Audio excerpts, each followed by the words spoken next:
In 1991, the widely popular TV series Unsolved Mysteries aired an episode that featured events surrounding a puzzling UFO case that would put the quiet town of West Carleton on the map. The story was made all the more intriguing by information that had preceded the sighting by almost 2 years. A Canadian UFO researcher received a mysterious package that contained documents that detailed an elaborate conspiracy between Canadian and American governments and armed forces. The writings described UFO crash retrievals, reverse engineered technologies, and alien hybrid programs. The same anonymous source would send footage of an alleged UFO landing that was shown to the world in prime time on Unsolved Mysteries.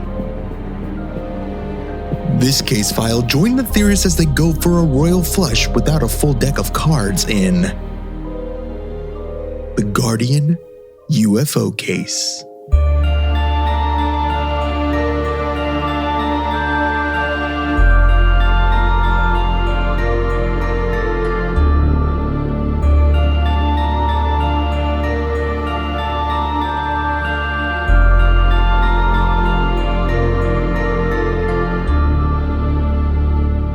Welcome to Alien Theorists Theorizing Case File 273, the Guardian UFO Cursed Episode.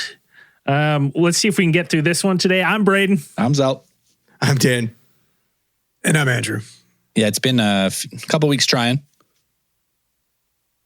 Check around. Just I think we're okay. Still going. You know what's fucking super weird about this? Literally, right as we started this, my one light turned green. As soon as you push record? As soon as we push record, my one overhead light went green. I was like, that's weird. What color is it? Is it normally? Like skin tone color. At least it didn't go red. Skin tone color. What? Well, he's trying golden dark, bronze. He's trying Define skin tone he's color. trying to bronze himself. I feel like that's not... This color is the light. It's like pasty white. Yeah, right. There's a lot of different skin tones, man. Right. Well, see how Zell's color is like that's a white light on Zell. Like, look at it. No, right? they're Mine's not quite white. bronzy. They're an off-white. Yeah. Before we get going on this one, because it's a really interesting case, but they did kind of give me some parallels to like other things we've talked about. And one of the things that I wanted to bring up first, so it's kind of in your guys' mind as we go through this, did this kind of case give you some parallels to like Bob Lazar? Right? At all? Like, did you guys think that? Because like, if you remember, if you don't know who Bob Lazar is, rewind back a couple case files, get your head out of your ass. But he's the one, the whistleblower on Area 51 S4. We wouldn't really know about it, or as much as we know about it, if it wasn't for him coming out and exposing it. But one of the things that he did is remember when he would take people, he would say when they were test flying these crafts, he would take people up on the ridgeline to watch, right? He would bring them like, hey, they're going to fly one tonight, right? Let's go watch this thing, right?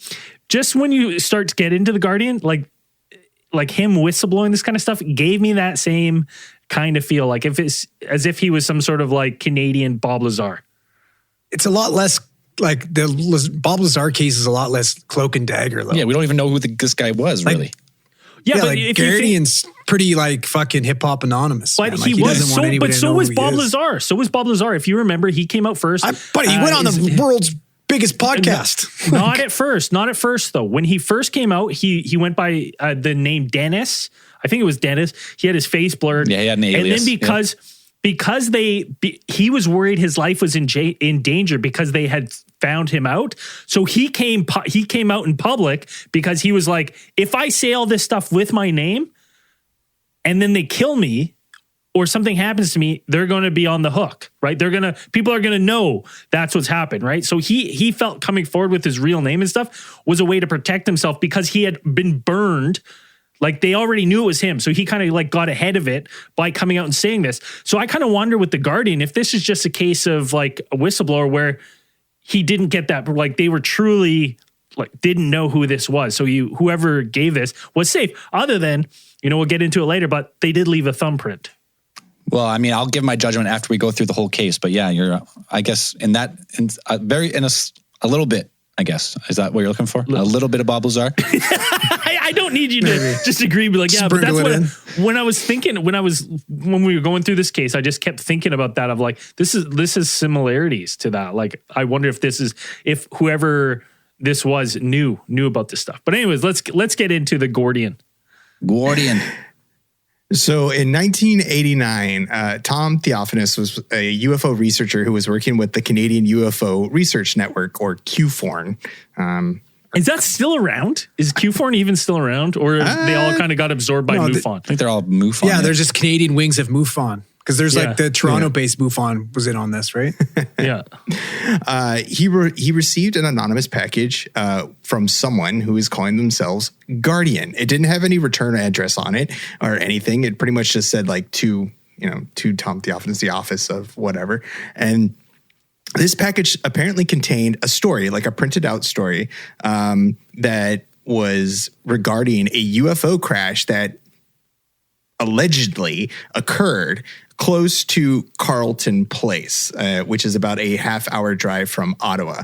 And then to kind of back up that story, it had a couple of like photocopied images. And one of those, he said, looked very much like your classic kind of gray, like a very blurry but a far away picture taken of what could have been an actual extraterrestrial. The story that's included in the thing is wild. Like there's no other real word for me to kind of describe it. The story goes into talking about. I won't read the whole thing, but pretty much the salient points are that there was on the November 4th, 1989 at 20 hours, Canadian Defense Department radars picked up a globe-shaped object traveling at phenomenal speed over Carp, Ontario. Apparently, the UFO stopped and then dropped like a stone. And then after that, there was a major recovery operation dispatched, which included apparently some AH-64 Apaches and UH-60 Blackhawks. And I didn't even know we had this in Canada. Well, it was a combination of... It's a joint task force, buddy. Right. Yeah. And when we say joint task force, our men were all on the ground. Right? Yeah, walking. Right? Yeah. We were the boots on the ground in that joint task force. The joint task force, though, right, are Red China, Iraq, and Canada, which, very likely allies.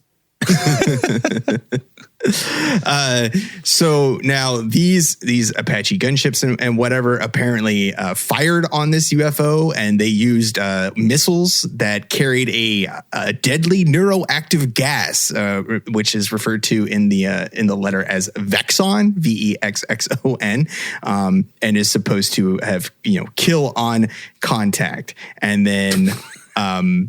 Yeah, so there's that, and then these the were they those like green balls from the rock? Yeah, Nicolas Cage was on hand to supervise the recovery, I suppose, and then the UH-60 landed. It dispatched dispatched its task force of men coming down in there to go into this recovery of this craft.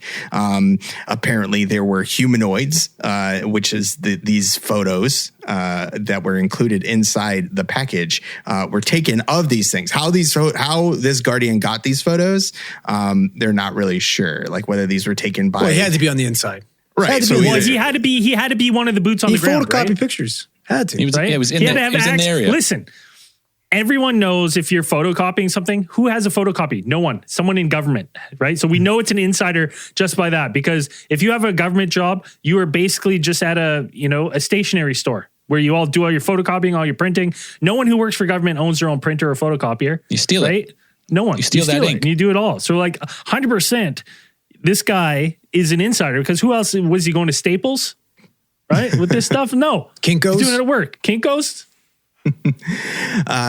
So apparently the assault eliminated the non-terrestrial entities, or NTEs as the letter refers to them. And these were reptilian. They were described as reptilian fetus-headed beings, listed as class 1, according to this Guardian, who seems to be some sort of familiar with the fetus-headed? Yes, that's what the letter says. That's what they're I'm thinking some sort of like Nagini, right? Like on the back of the head kind of thing.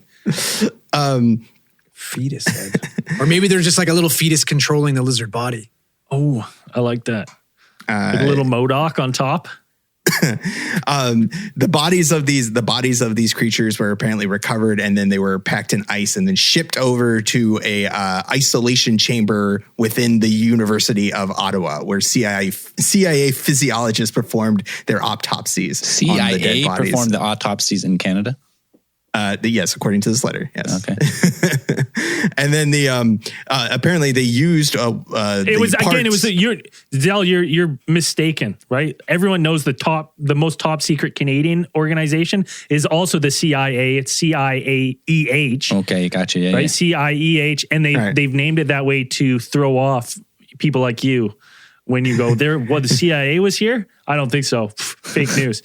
But really, it's the CIA. That checks out. Yeah. Now, just been facts. Now the parts and the materials that they recovered from the actual crashed UFO were said to have been partially reassembled in an underground facility in Kanata. Is that a place in Canada? I don't know. That's what it says in the letter. Yes, it is. Yeah, it is. And now, Kanata, Canada. Do you know the name of that bunker, Dan? No, I don't. It's a Defen bunker. Ah. Yeah. It's a very historical and important landmark to Canadian history, actually. Something not a lot of people know about. Us, me, Zell, Braden, we learned about this in high school, obviously. Yeah.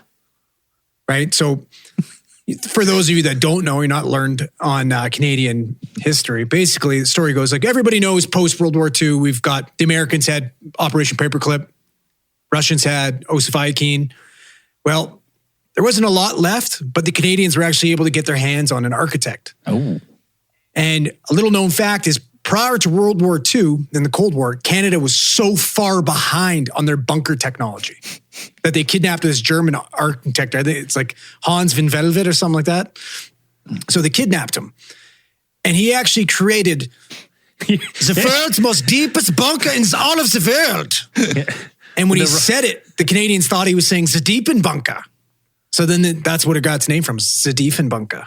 Yeah, it really revolutionized Canada's, like, you know, they say the States, you know, with their like aerospace technology or the missile, like the V2 rockets, right? Russia got all the aerospace engineers, but we got the bunkers, baby. Like Canada, we have bunker. The deepest bunker, just thickest bunkers, right? Just it's amazing. Those bunkers you've ever seen. But that's it. There's nothing in them. They're just deep and thick. It's empty. It's empty. Hello. No. Believe it or not, the Defen bunker, like they have capabilities of doing like surgeries and shit in this bunker. Like you can do pretty much anything that a hospital can do in here. Like it's wild. I went and watched a virtual tour of it. It's really cool. I love the image of, like, you know, the Americans going door to door, picking these people up, paying money. Russians going door to door at gunpoint, kidnapping. Then you got like two Canadian guys being like, "Oh, he's not home either, eh? All right, to the next one." The next door, like, "No, he's gone too." Then they find this guy's like, "Dude, we got the bunker guy, eh? We just asked him, can you please come with us?" He just came. But it's true that the Defen bunker is at the time this bunker was going to hold, like, it was like our government's like nuclear fallout bunker, where shelter. Like our government would go there. Well, that's why it had hospitals, like equipment and shit in it. Right. Like so that's why they would ship the alien corpses there, so it would make sense, right? Absolutely. Yeah. Und deepest bunker in all of the world. It's weird if you think like of Canada's, like, when you hear about this kind of stuff, like this kind of stuff doesn't get out. So even like me hearing about the Defen bunker, obviously, when I started looking into this, I was kind of surprised. 'Cause I'm like, I didn't even really know that we had that. So it's kind of amazing. You're like, well, if we did have some sort of secrets in Canada, I'm sure like this would be one of the spots they would take it. Seems like a very secure facility. It was only active until about 1994 though, right? Yeah. Like we were pretty young when it was decommissioned. Yeah. So what's trapped in there?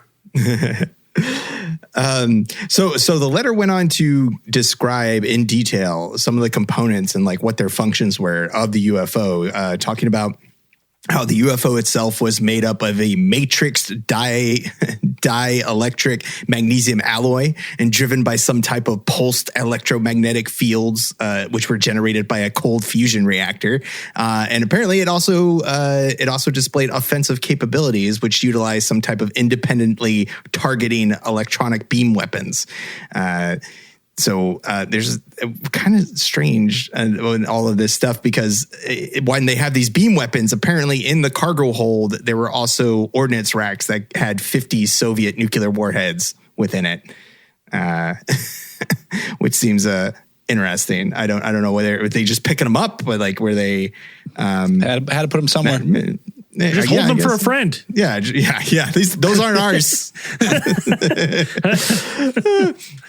But apparently, the most important alien tech discovery at this crash site were these 2-millimeter spheroid brain implants, which could be surgically implanted through the nasal orifice. And I guess we're talking Total Recall.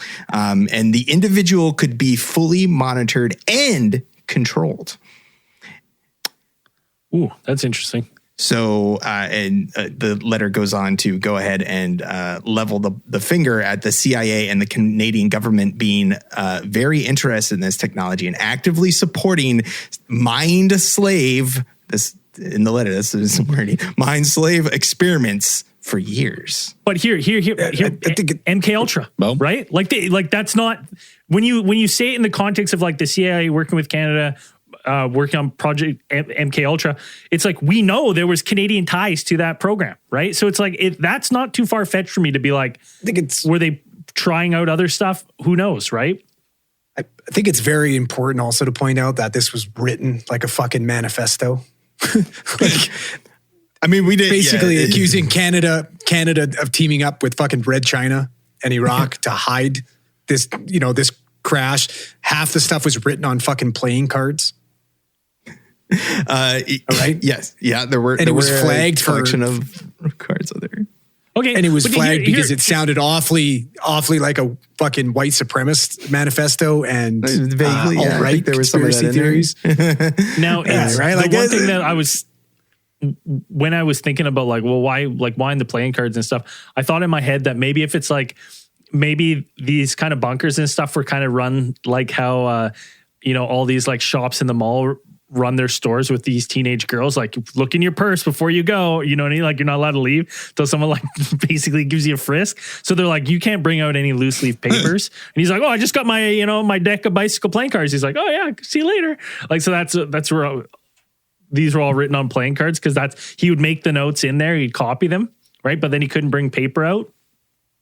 They're like nothing. You can't bring anything out, right? Like, well, if you're thinking about like a way to like stop information from leaking or coming out, right? You're like no paper or any trail is leaving the facility, right? Like, so I was kind of thinking about you have photocopies of aliens in there too. Yeah, yeah. I don't know. It was pretty bizarre. Like, it goes. I liken this to early stages of the QAnon fucking Reddit pages and shit, like just all over the place with random conspiracies and that's what most people thought about this. Is they're just like, this is a fucking hoax. What a joke. Yeah, the entire thing kind of culminates in the climax of talking about these brain implants being able to transmit at the same wavelength that the brain uses, and that so the allowing researchers to substantially control these test subjects. And then apparently but fortunately for us, according to Guardian, the implants can be detected by magnetic resolution scanning technology, but those who have been implanted by the aliens are classified as zombies in all caps. And the zombies have been programmed to help overthrow mankind in the near future. The zombies have been programmed to overthrow mankind. But what? I mean, like I was just like, it seems like a weird thing because you'd be like, why would you have zombies overthrow? Like, unless zombies is like a code word for like, people like under this mind control where they're just seems like a pretty back. on the nose classification for something to be like, are you going to really call them zombies? Like, you're not going to give them some kind of like sleepers or something that's a little bit more vague. Well, I guess they are. They're just mindless, right? So. I suppose, but I feel like using zombies is a little bit, you would call them something else to for plausible deniability, to be like, oh, we were talking about something else like sheep or, something, a little bit like a little bit more inscrutable or something. Anyways, after receiving this, apparently Tom Theophanis, kind of showed it around to some of his colleagues. And for the most part, apparently they thought it was a joke.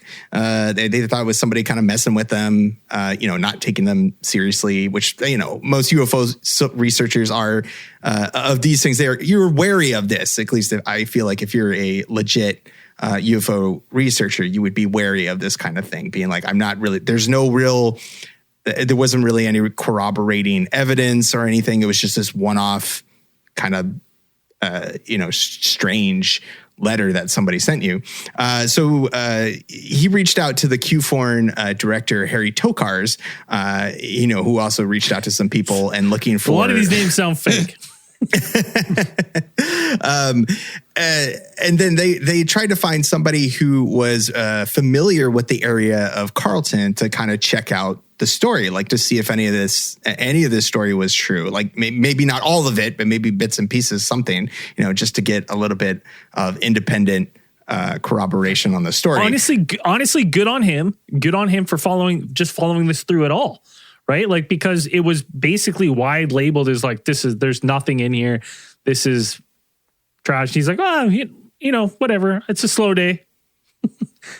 let me see what I can dig up if there's any to substantiate any of this. So I was impressed that he took his steps, like, as you should as the director. Right. So he's like, so he finally got in touch with Graham Lightfoot, another fellow UFO searcher who is familiar with the area. And I think Graham Lightfoot was also like a journalist for like some of the local newspapers. He had worked. I think he had done a couple stories, regarding the area and like stories about the farmers and things like this. So he knew people in the area. He had relationships with these people. So he took it on. He was happy to go check this out and to see if there were any. Gordon Lightfoot's cousin too. Yeah, point that out. It's important. And so to see if there were any witnesses of this UFO crash that had happened. So, well, and to be honest, it's like you hear about this big operation. You're like, well, I mean, someone must have seen something. If this is true, I mean, this is happening right here. Like, we'll follow it up because there had to be a couple civilian witnesses or something. And so in the letter, it had included like a map, like not just the photocopy of the aliens, but it had a kind of, roughly drawn map, and then a kind of a sets of coordinates about where the events had taken place. And then kind of taking those, Graham Lightfoot went in and to try to, find some witnesses and ask around. Now he did, surprisingly enough, through interviews with people in the area and locals, he did seem to locate what he thought was the UFO crash site, which was near Manion Corners in this area. But he also located some witnesses who had reported seeing bright lights or in or around that time that was reported to have been the time frame within the Guardian letter. One of these witnesses was named Diane Labanek, and she claimed Labanek, and she Labanek. It's like tabernacle, but Labanek. Yeah.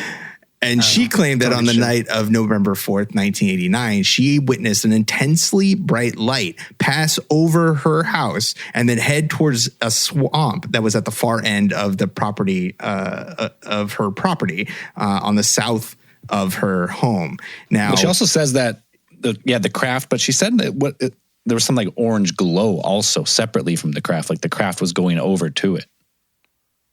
But she said it wasn't fire. Right. But she didn't know what it was.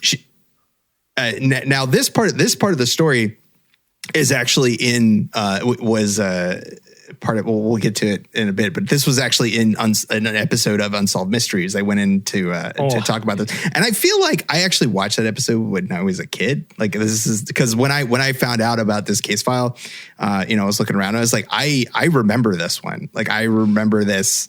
And honestly, seeing I don't know these things, like the stuff about it and the fire in the field and things like that. I don't know who in Carleton pissed off Bobby Stacks, but he in the beginning of that Unsolved Mysteries lets one of the low-key biggest burns on the entire community of Carleton. He goes, "Carleton, a city where nothing of significant usually happens." And I was like, holy shit. This town is boring as fuck. Yeah. I was like, Bobby Stacks just twisting the knife. It's a small population, little farming town. Yeah, right? but why would you say like it's a quiet little town? Because all of a sudden something, and then he's like, where nothing of significance normally happens. Yeah, because all of a sudden you had something remarkable happen. Nothing does happen. Paint the picture. Yeah, it's true. Have a little tumbleweed going by before the fucking UFO comes. Oh, you see that? Did you see the weed? So with this information from Labanek, Graham reported the findings to QForn, and then and also his results about when he went to examine the field in the swamp behind her home. Now, Graham doesn't report seeing any signs of heavy equipment being used or like vehicle signs of anything kind of been in there, or no burn marks, no nothing that would probably have accompanied something that in the letter that says they fired multiple explosive ordinances at this thing. Like it would see, you'd probably leave behind some evidence. Yeah, but he didn't you would see think anything. you think there'd be some evidence either way, like of shit exploding, or some people claim the hoax. Like there would be evidence if they did, like they would drag generators. They would need to like be able to power this elaborate hoax or like set it up. No evidence of any kind. And so shortly thereafter, it was discovered that the Guardian material, which Theophanis had received initially, was actually sent to several other investigators as well. So you had researchers from other researchers in other UFO groups, within the community. You had people, and the story just kind of started to spread within them. So you had, I think, like the provincial director at the time of MUFON, Ontario, Clive Naden, the Quebec director, Christian Page, also visited the area on separate occasions and said that they spoke to witnesses to confirm that Graham's Lightfoot's initial findings that something might have happened here. Maybe not exactly from the evidence that they had gathered in the initial investigation. There doesn't seem to be exactly what was described in the Guardian letter, but perhaps there was something going on here. Yeah. They had enough corroborating evidence where they're like, okay, well, something happened. It's not to the extent of whatever the Guardian's saying, but it's like something weird happened because we have these people coming forward saying, oddly enough, some similarities, but it couldn't possibly be to the extent of what the Guardian's saying. So now, you have the kind of the descriptions of what Diane Lebenek, like going into exactly what she saw, on that night. So apparently, on August 18th, 1991, this would be after. So following these events, right? So we were talking about the ones that happened. This is November 4th, 1989. She saw, the bright light pass over her house, and then the helicopters that she described coming in and flying low, shining beams of light over the area, and then taking off. After that, like 2 years later, on the night of August 18th, 1991, she had just put her children to bed, and then while her husband was actually out running an errand, she said that around 10 p.m. I don't know what errand you're running around at 10 p.m. I'm not sure. Like, it just seems strange. You're either getting smokes or booze. Going for a pack of darts. That's right. Going to darts. Hacking darts. her dog started to bark frantically. So she went to the back window of her home to investigate what was going on.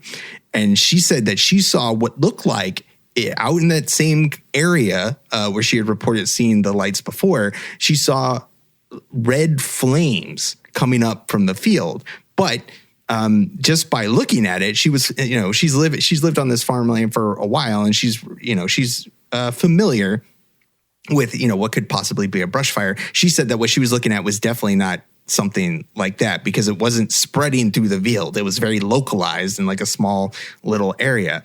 Then she saw what she described as an unidentified object come down to the ground next to the flames.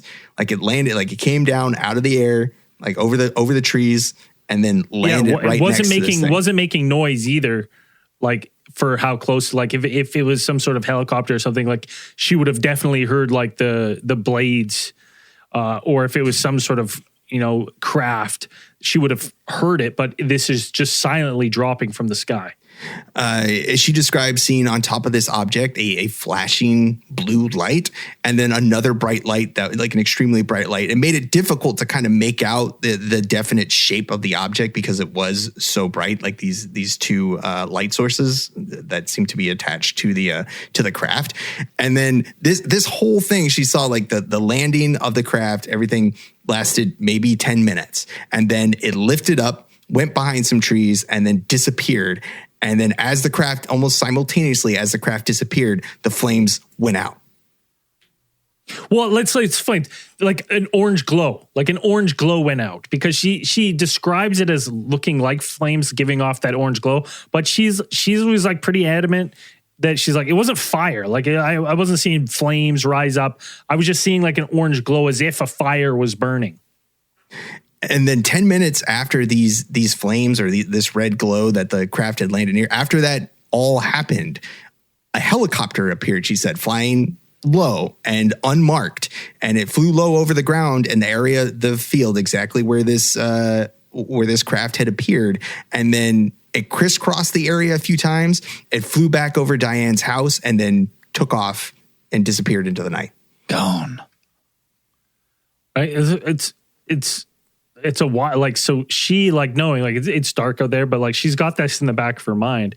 So she's like, I'm going to go out and take a peek at this in the morning. So, like, in the morning, like, she goes out because she's like, she's concerned to, like, this happened right there. Like, I should be able to see something of what happened. She goes out there and she's looking for, like, if fires were burning, and she doesn't see that. She doesn't see those, like, burn marks. She doesn't kind of see that stuff. So she's flabbergasted at what she saw the night before. And then, so the initial Guardian documents that were arrived wouldn't be the last time that they would hear from this anonymous source. I hope not. But we should probably take a break before we get into the return of Guardian. of the Guardian. Dan's on it. That's a perfect time. We'll be right back.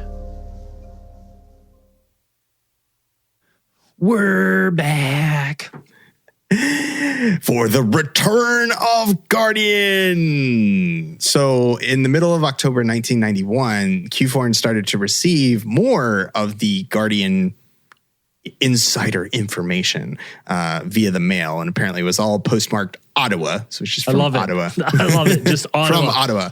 Yeah. So one of the envelopes contained some documents that described, again, went into a little bit more in-depth description of the conspiracy between the Chinese and the gray aliens who were planning on taking over the world. After that one, there came a Polaroid photograph of a UFO, which was pictured flying across an unidentified road. And then even later, they had another package, which contained a black and white picture of another gray type, description wise, like a gray type alien. And this one was usually, this is usually the one they show, I believe, like when you look into this case, this is one of the photos that usually goes with this case. And they're like, that could be anything. That it almost looks like a person in a hoodie with just like an alien mask on. Cause it's not entirely distinct. Like it's just pretty much like a vaguely humanoid or like a bipedal shape with like a white face from it's pretty far away. Yeah, it's hard to tell. It's definitely hard to make out what it is. Like if you showed me that picture and be like, what do you think? I'd be like, I don't know. I'd be like, it kind of, and if you like pointing, be like, see the alien head? I'd be like, yeah, okay, all right. But I could do that with toast sometimes, right?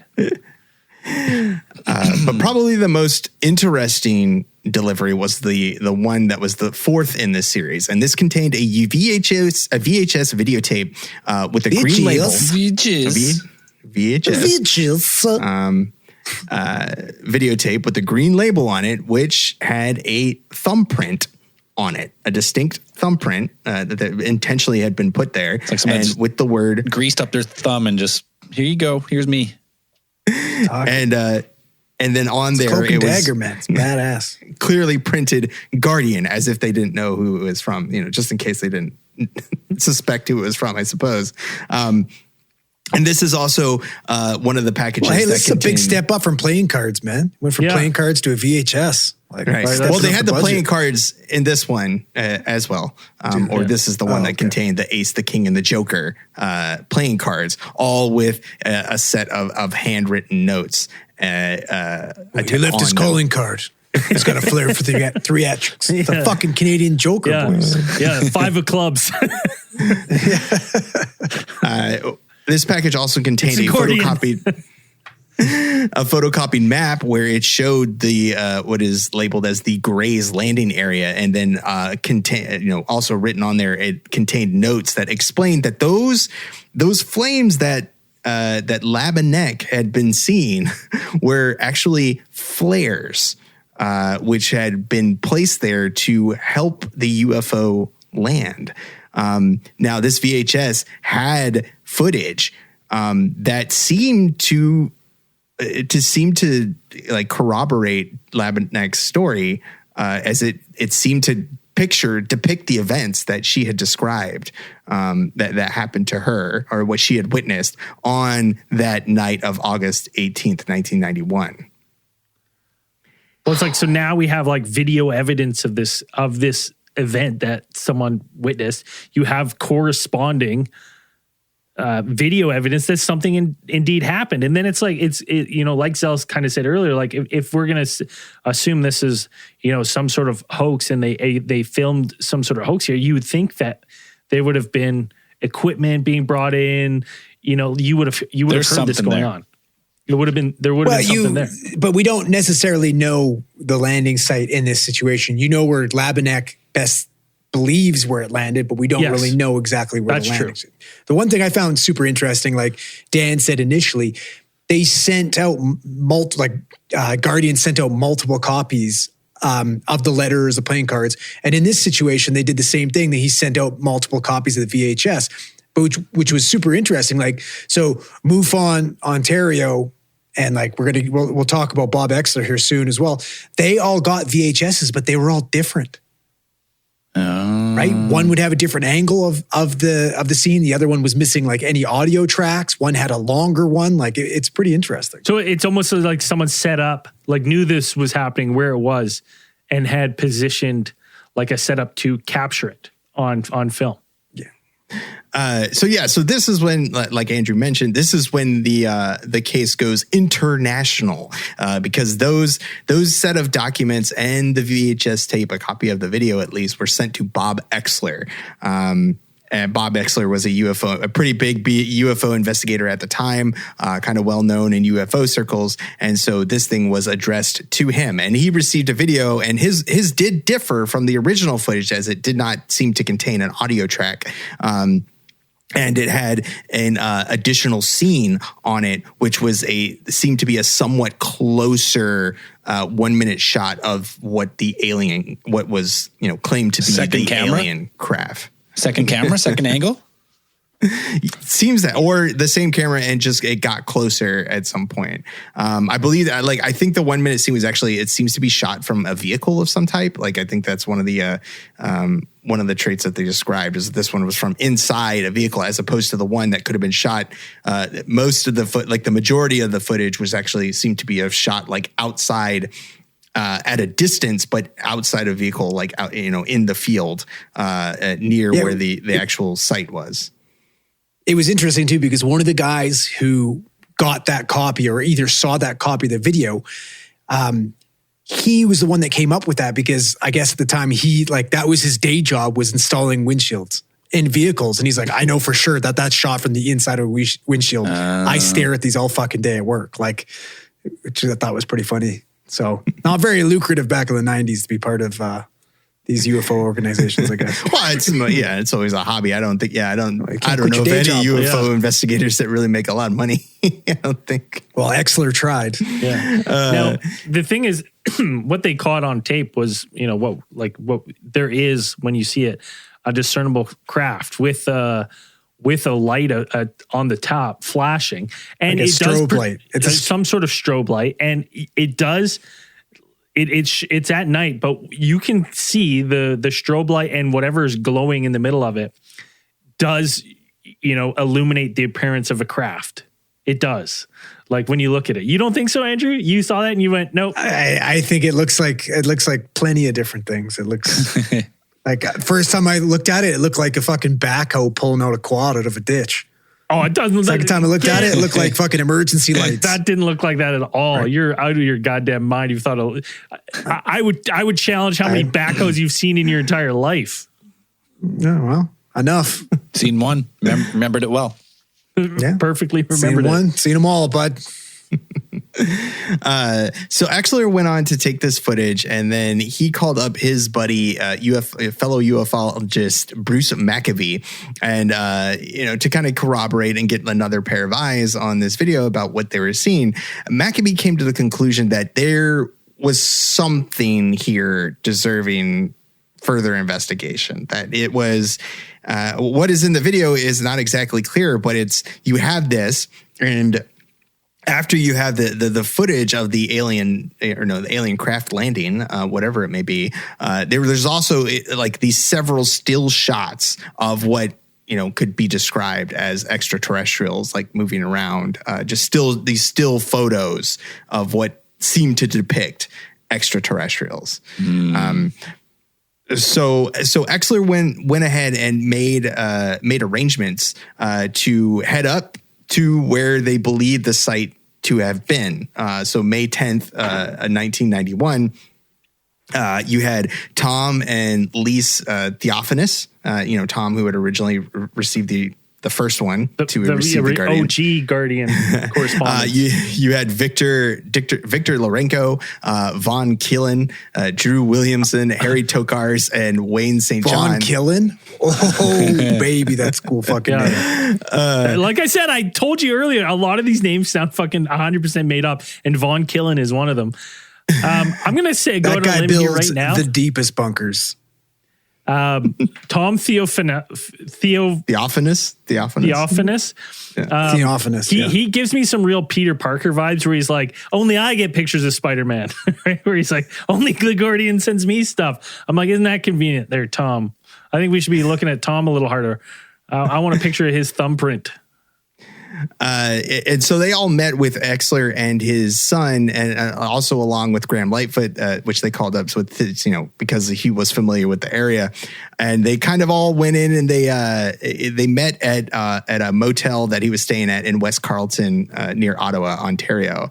I think they all reviewed the footage and the evidence that they had, and then they kind of made plans. Is that before or after they put all their keys in a fucking fish bowl and yeah. So you had a little abductee. And so they all went on to go ahead and try and figure out, they were determined to find out if there was anything to support the claims that were being made in the Guardian documents. Exler kind of made I feel like he made like the singular or like a unilateral decision that he felt that it was going to be useful to actually have the video aired on Unsolved Mysteries in order to try and find. That's where the money is, man. That's where the money is. Well, well, but also that too. It's like, this is the 90s. This is America's Most Wanted. This is prime hate time it. for that shit of like flushing out, getting all the tips, getting everybody to call in. That was Like, his justification, was that if we put this footage out there, we'll have a better chance of finding either Guardian himself or somebody who may have information. Who And now Guardian listen, is. if I do all the reenactments as well and I star in it and I'm the lead witness and I make it sound like this is my case, probably has a better chance too. Said Bob Exler. Yeah. And he's like, maybe this will kickstart my my acting career. I'll get recognized. And who's that guy in the reenactment? He's good. Now Should be a hand model. the large group of UFO researchers, Exler and et al. And all of them all got together and they went out to where they thought, their best estimate, according to the maps that were contained within the Guardian documents. They went out there to go look and see if they could actually find the site. Now, according, I believe, to Tom Theophanis, they didn't seem to really they weren't able to find anything, but Exler Exler and his son would go after they got to the general area of where they believed the landing site to be. They all kind of split up at some point. And then when I guess they all kind of lost track of like Exler and his son, it kind of went off in a certain direction. And then everybody went the other direction. I think most of the like Tom Theophanis and all of the people, pretty much, I think like most of the Canadians all kind of like went back and were like, well, we can't really find anything. It's going to be kind of pointless to walk all around, and we're going to go back and hang out at the parking lot where they parked. You know what they're having? They're having some fucking road pops there, sitting to the back, shooting the shit. That's the best part. It was too nice a day to be trekking through the swamps of like where they were at. It's just just don't need to do this. I got some beer in the back of the pickup. Everyone's like, oh yeah. But when they all reconvened later, Exler seemed to be convinced that he had found the definite location, or at least evidence indicating that where the craft had landed. Like he was pretty much sold on that. Though I don't think they ever kind of went back to exactly to where it was. But he was sure that he had found it. And I think his son kind of backed him up on that. Was his independent corroborator. Yeah, fucking back me up. You're sleeping outside, you little bastard. Meanwhile, his son had a red handprint on his cheek. No one knows why. And so following the following 3 months after that, expedition, the preparations were being made for the shooting of the segment that would air on Unsolved Mysteries. So after that, in November of 1992, apparently Graham Lightfoot would meet with a man who they believed knew the identity of who Guardian was. This is after the airing of the Unsolved Mysteries and things like this, and kind of trying to follow up on what the Unsolved Mystery episode would go on to air, but no more details about who Guardian was were forthcoming. So he didn't really have anything, but Lightfoot continued to investigate about who it was. And they still kind of asked some questions about, he may have gotten one tip about, somebody knew something. Now he met with a man who claimed that his friend, Bobby Charlebois, is it Charlebois? Charlebois? Charlebois. Yeah. Comment ça va, Charlebois? Apparently, Bobby was kind of known to have an ongoing interest in UFOs, and at some point had referred to himself as Guardian in the past. It's his nickname. Call me the Guardian. Call me the Guardian. It's like nobody's going to call you that. It's a self-given nickname too, kind of like Dragon, I believe. Yeah. Dragon, Guardian. What's a common Canadian practice to give yourself nickname yourself. A nickname. we have a superhero named Guardian, right? He's part of Alpha Flight. It's a popular name for us Canadians. Right. So maybe he was just he's a Marvel fan. Maybe he was Alpha Flight's Guardian. Maybe he was. And there were others who kind of confirmed this, that hey, you leave her alone, eh? Just outside the bar. Just Jersey and bad guys. And then when Graham went to go investigate like kind of the connections that Charlebois had in like the community, it was confirmed that from other people that, yeah, this guy had a definite interest in UFOs. And when Graham, Lightfoot asked, went back and actually spoke to Diane Labinek, and it was confirmed that that Charlebois was a good friend of hers who actually visited her often. And so they kind of came up with this, I guess like the UFO researchers were kind of being like, well, we don't really know if this is the guy. He was kind of elusive. They couldn't really find him. They couldn't really contact him directly. So they kind of tried to convince Diane to get his fingerprints on a glass, like invite him over. They try to like, I don't know, seduce him. Yeah, they were doing detective we need work. just some true lies shit, like dance for him. Quickly, Diane, get a fingerprint on your ass. they got her right. Dance sexy, eh? Yeah. And so when they, but apparently, like they were never able to. That plan never really Put on your best flannel. That plan never came to fruition. So there was no confirmation of whether his prints were the one that had been on the tape. Failed. So there are some other bits and pieces to the case, but mostly you have a lot of the UFO researchers from MUFON and QFORN kind of still sit on the side that this was perhaps most likely a hoax. That the documents that they had there. Yeah, we got more stuff to go on. Yeah, here. there is. I got loads more. Because I would say you want to fucking dig into it? Yeah, let's dig into it a little bit. Because if you're just looking at what we went over and then the unsolved mysteries, I could see leaning to that direction. But there's more to this case than just the unsolved mysteries and these messages. Yeah, and like you said, there's more to this case. One thing that I did find about this case, which I really enjoyed, was CBC special UFO Town. Yeah. Fantastic. If you have time, watch it. It kind of centers around Ian Rogers. I don't know, Dan, if you know Ian Rogers, he writes books. He does horror and fiction. You love books. He writes books in his spare time. Oh yeah, I know. He's an award-winning author. He's an award-winning author. All right. He's also he's related to Stan Rogers, Canadian folklore. This guy's like the Canadian Bob Dylan. All right.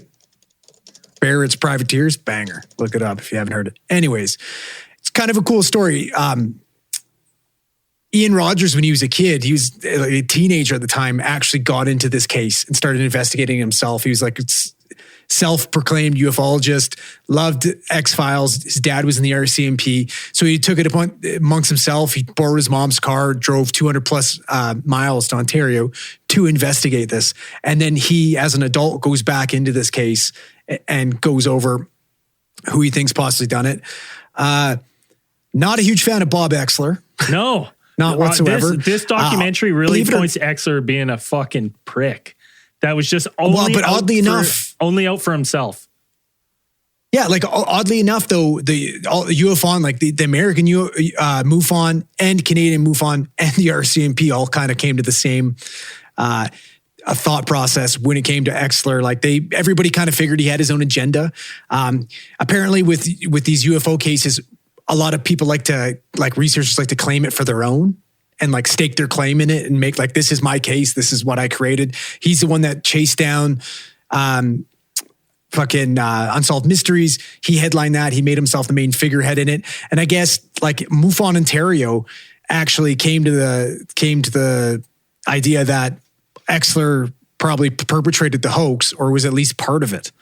That was what the process they came to.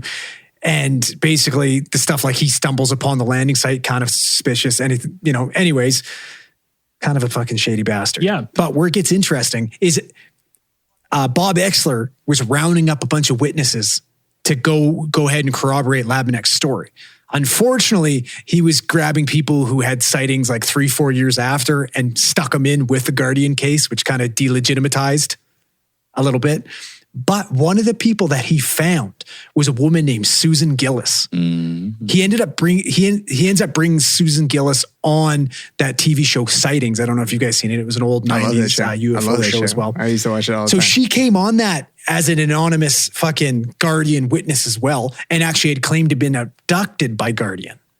So anyways, that's kind of the last you hear from her, because after this whole Guardian thing kind of crash and burns, Bob Exler actually falls out of the UFO game entirely. Yeah, he's like, he promised he was going to do it. Everyone's a jerk, and I've had enough of it. Well, pretty much though. Like he basically claimed that he was going to write a tell-all book, and he was telling that he was going to sell extended versions of the tapes, everything. Never ended up doing it. The only thing he did was go on like early message boards and bash the Canadians, apparently. Yeah, he said they were all assholes, and I was like, okay, buddy. But so weirdly enough, though, when Ian Rogers went back into this case, he ended up, he's trying to track down Susan Gillis. He ends up tracking down one of her relatives. I think it was her grandson. And she left her grandson a letter basically saying like, open if something happens to me. And he opens this letter and it says, August 1991, I was watching TV around 9 p.m. All I can remember is walking down the road towards the Labanek property where the craft was. The next thing I recalled was watching them climbing out of the woods and back into the craft. Then I awoke to the sound of a barking dog. Looked at the clock, it was 10 p.m.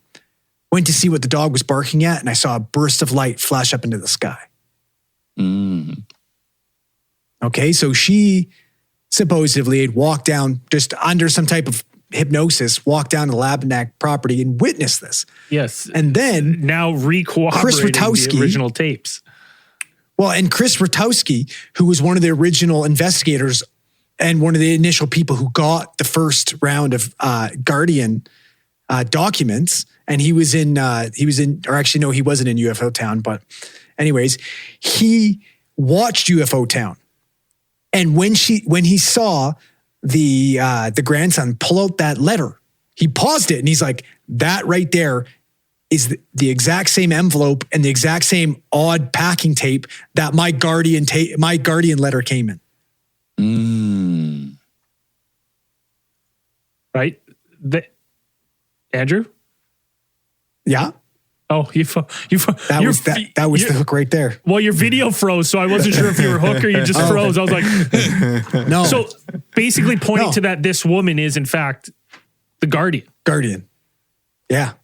Right? Wow. And Susan Gillis. And not only that, like if you watch UFO Town, it really points to that the Unsolved Mysteries and the direction that I would say mainstream media around the Guardian case has shifted that case.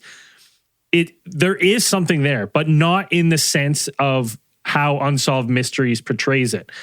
Because there's also this area seemingly had like a UFO flap for 3 years of you have so many, none of them all corroborate the Guardian.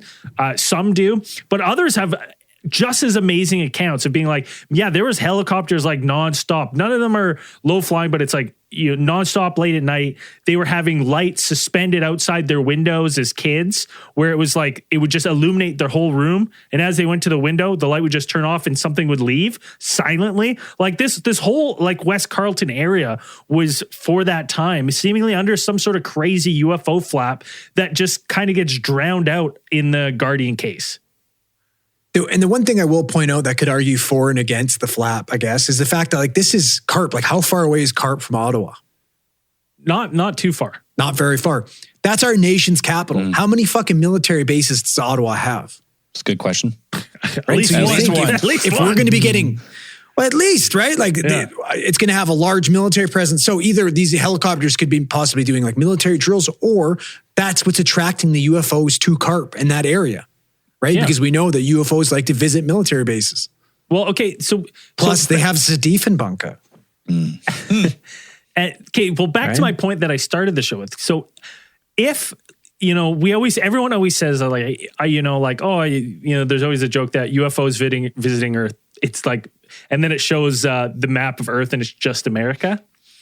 right? Because they're like, oh, that's where all the ones. But my thing is, I'm like, maybe that like just the big ones that we know about are there. But like we've talked about on previous case files about possibly them having teams that are better at extracting these crafts, right? So if something went down and say we collected this craft in 89 or whatever that they're claim, maybe this video setup, and I wonder if it's like we're piloting the crafts, and this person knew that this is the time where we test these crafts and had time to go set up cameras to capture it, because the capturing of the footage either tells me I'm like, okay, well, someone either knew something was happening, right, and had to be out there for a time, or they just caught it by happen chance. But the happen chance doesn't really make sense with the rest of the stuff that the Guardian sent off. Happen chance? And if you look at the fact, yeah, I just made that word up.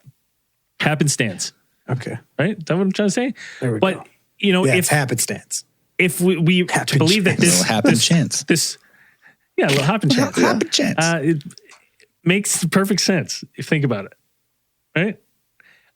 But if the Guardian is this, There's a chance it might happen. Yeah, is it this does. grandma, Makes perfect sense. right? It would make sense to like we should be digging more in her, but it definitely for me it's like the Guardian case as the narrative, because the narrative's always portrayed of the Unsolved Mysteries narrative, and I think there's more to this one than that. Like that to me is like a shady person trying to steal a narrative and then make it his own, even though something weird was happening here. And if he just did it properly and collected this information as independently, he may have found other interesting things rather than taking all these sightings from one time and like twisting them into this narrative of these two His events. own narrative. Yeah. Right. So he just did shitty investigative work, in my opinion. Eichler. Cool. So who is it? Well, I think it's the grandma, 100%. I think it's Sue's the grandma. I think Gillis. Sue's Gillis is the Guardian. Yeah. Susan. And I think this area was in a UFO flap, whether it's tested crafts that we already have, right? Like if you think about it, like, okay, remember the Avro era? We've talked about before. Put Canada on the map, right? Ever constructed, right? And created. Greatest craft in all of the world. Yeah, well, the Canadian government got together and they said, like, hey, like we're disbanding this, we're not doing it, and in order to protect the secrets of they say in the documents, like of the classified metals and materials used in the craft, they destroyed every craft and every blueprint. So it's like we don't even know how we made it anymore. But like when you start to think of like fucking Canada, we had at the time in the 60s the fucking best jet that you could make, and we just were like, scrap it. We don't want anyone to know about the secret That's metals. what they want to tell you, right? That's what they want to tell you. And we still have materials. But like, we got all that stuff. We got Rocketeer shit. We got all of it. Right, that's fact. So it's like all UFOs are based on Canadian old Canadian military technology. We said we got rid of.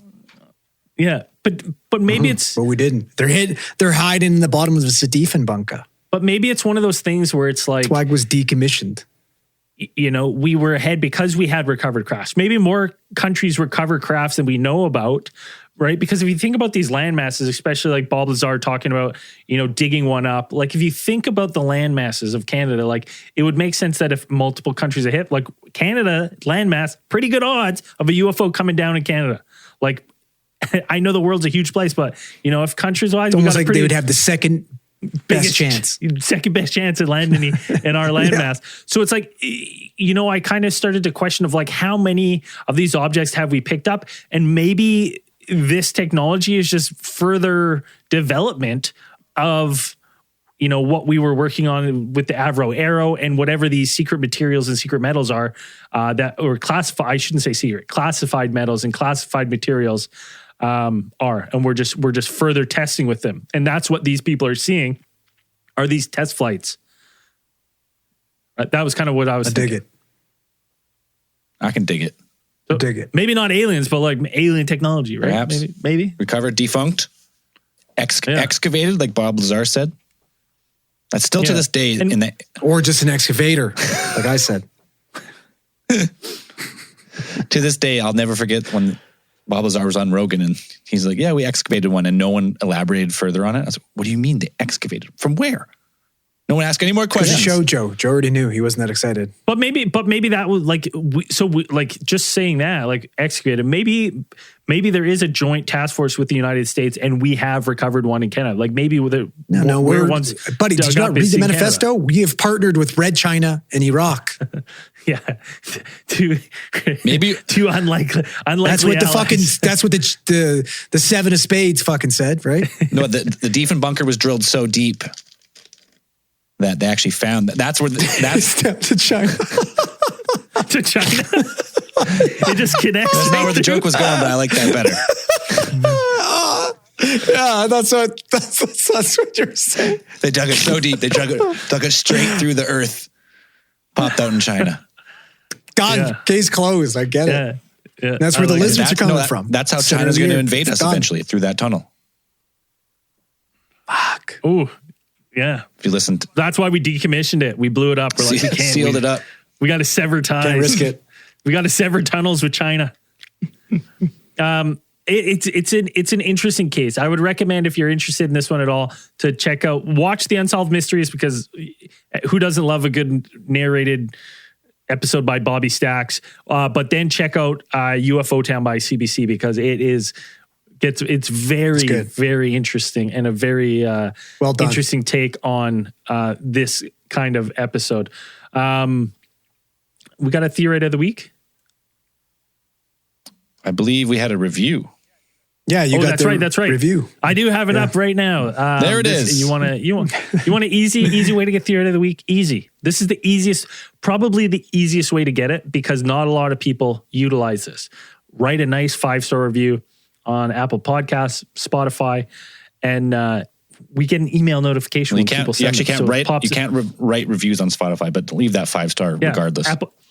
Apple Podcasts, and we get a notification. Maybe yours to get read, and you'll be the theory of the week. This week, Homegrown 88 gave us 5-star review. Love the banter. These Canadians are great. From not too far away from Wisconsin, I wait with great anticipation for every episode. The combination of well-researched facts, humor, and something off-the-wall new theories is awesome. Would love to have a new episode daily, though. I realize that's asking a lot. LOL. Keep up the good work, guys. Andy K, Kenosha, Wisconsin. Life will find a way. So thank you, Andy K. You are the theory of the week. Legend. And if you're not supporting the show by now, you know where to go. AlienTheorist.com. You got to hit that support tab, choose Patreon or Supercast, get the case files early and ad-free, access to all our bonus stuff, and then we read your beautiful names live on the podcast. Mess most of them up, yet we read them. Where did Andrew go? Anyways, Andrew's going to start it off. Andrew's going to do it. We got Frog Mask, Captain Jive, Justice, Josh Renaud, top tier. Boop, boop. Top tier.